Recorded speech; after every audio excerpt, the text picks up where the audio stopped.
ajang Piala Asia U17 tahun ini, hanya 3 tim ASEAN yang lolos. Mereka adalah Indonesia, Vietnam, dan Thailand. Namun entah mengapa ada satu tim ASEAN lagi yang ikut-ikutan meramaikan berita Piala Asia. Tim itu adalah Malaysia. Meski tidak lolos, Harimau Malaya terus membahas ajang Piala Asia hingga Piala Dunia U17. Kebanyakan datang dari media Malaysia. Jika diperhatikan, mereka selalu membahas masa lalu ketika tim Malaysia berpeluang tampil di Piala Dunia. Tak hanya dari media, pelatih timnas Malaysia U17 juga memberikan komentar tentang Piala Asia. Uniknya komentar yang dia ucapkan justru mengundang kontroversi, karena sama saja mengejek tim muda dari Malaysia. Dan untuk itu, inilah cerita saat pelatih Malaysia mengkritik negaranya sendiri usai melihat Indonesia lolos ke Piala Dunia.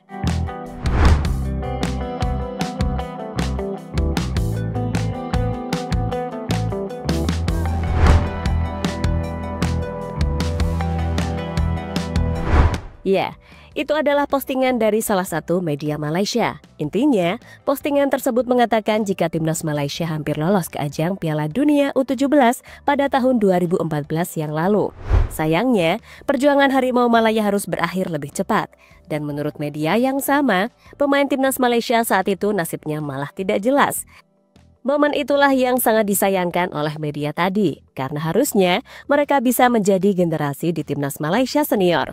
Postingan itu dibuat oleh media Malaysia karena saat ini memang tengah ramai tim-tim Asia yang memperebutkan tiket lolos bermain di ajang Piala Dunia U17. Sayangnya, Malaysia tidak ikut dalam perebutan tersebut.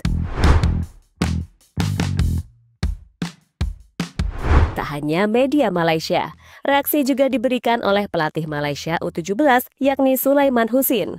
Pelatih tersebut coba membandingkan timnya dengan timnas Indonesia yang telah berhasil lolos ke ajang Piala Dunia. Menurut Sulaiman, level timnas Malaysia masih sangat jauh, bahkan untuk beberapa teknik dasar mereka belum menguasainya. Sementara kita masih di sini, masih mencari turnamen cap ayam, apa yang bisa diikuti minggu depan. Lemari trofi juga belum penuh juga. Kontrol bola pemain masih naik sampai ke hidung. Tegas Sulaiman Husin dikutip dari Makan Bola. Apa yang dikatakan oleh Sulaiman Husin tersebut pastinya membuat fans Malaysia marah besar karena bisa-bisanya dirinya mengejek negaranya sendiri dan kemudian dibandingkan dengan Indonesia yang telah sukses terlebih dahulu.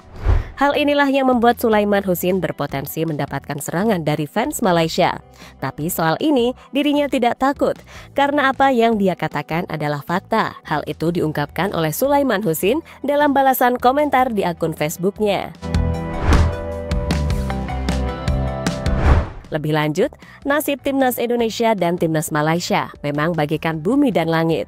Dalam 1 tahun terakhir, ketika timnas Indonesia finish ketiga di Piala AFF U16, skuad Harimau Muda malah rontok di fase grup.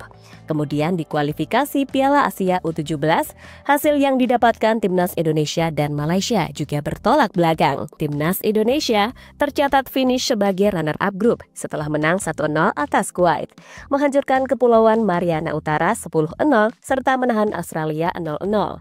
Sementara Malaysia jauh dari kata baik. Setelah kalah 0-2 dari Uni Emirat Arab, Malaysia ditahan Laos 2-2. Alhasil, timnas Indonesia lolos ke Piala Asia U17, sedangkan Malaysia gagal melaju ke putaran final.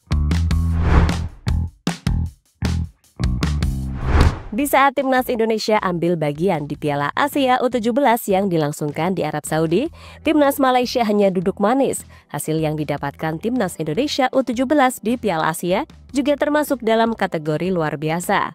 Efek memenangkan 2 laga awal grup C, timnas Indonesia U17 dipastikan lolos perempat final Piala Asia dan menyegel 1 tiket untuk bermain di ajang Piala Dunia yang akan dimainkan akhir tahun ini. Lanjut ke cerita dari rival Indonesia yang lain, yakni timnas Vietnam. Di ajang Piala Asia tahun ini, Vietnam baru mengumpulkan 2 poin dari hasil 2 kali imbang melawan Australia dan timnas Jepang. Namun meski cuma 2 poin, Vietnam masih memiliki peluang untuk lolos ke babak selanjutnya, sekaligus meraih tiket ke Piala Dunia. Syaratnya, mereka harus meraih kemenangan ketika melawan Uni Emirat Arab di laga terakhir. Tapi sebelum itu, The Golden Star Warriors malah diterpa isu miring mengenai 2 pemainnya. Isu itu muncul setelah Vietnam berhasil menahan imbang Jepang. Isu yang dimaksud adalah ketika 2 pemain Vietnam disuruh AFC untuk menjalani tes doping. Pemain itu adalah Tran Gia Bao dan Hoang Trong Duy Cang. Mengutip dari VN Express, kedua pemain ini menjalani tes doping karena dipilih secara acak oleh AFC tanpa adanya kesengajaan. Untuk hasilnya, menunjukkan tidak adanya penggunaan obat-obatan terlarang yang dikonsumsi oleh Tran Gia Bao dan Hoang Trong Duy. Dengan begitu, maka 2 pemain tersebut sudah bisa kembali membela timnas Vietnam dan akan langsung dimainkan dalam pertandingan melawan Uni Emirat Arab.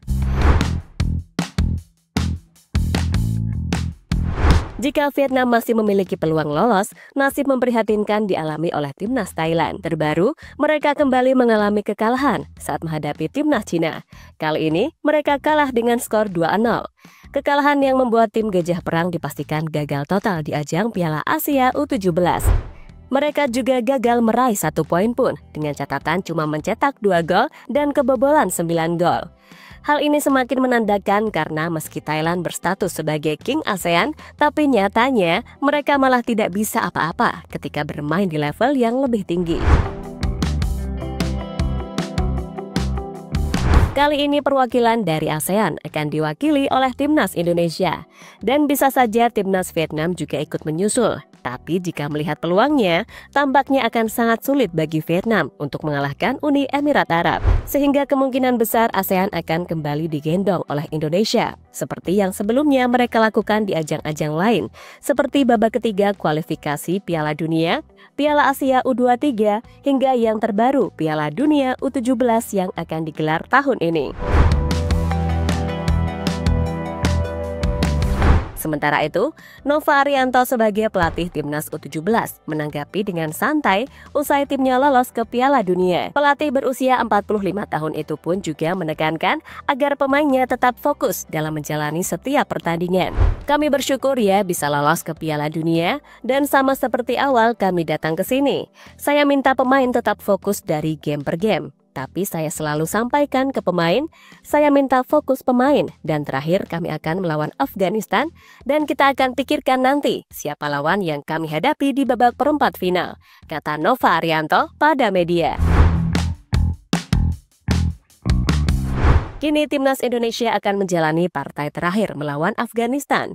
Jika mereka menang, maka juara grup dipastikan didapatkan oleh timnas Indonesia. Nantinya lawan yang dihadapi adalah runner dari grup D.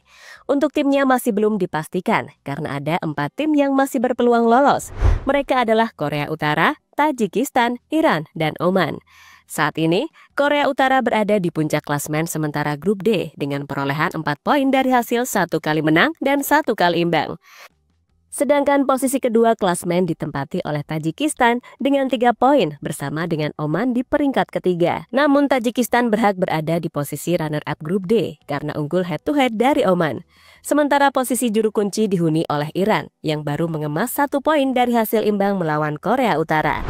Jadi itulah cerita di balik perjuangan timnas Indonesia yang membuat tim-tim ASEAN berusaha untuk menyamainya.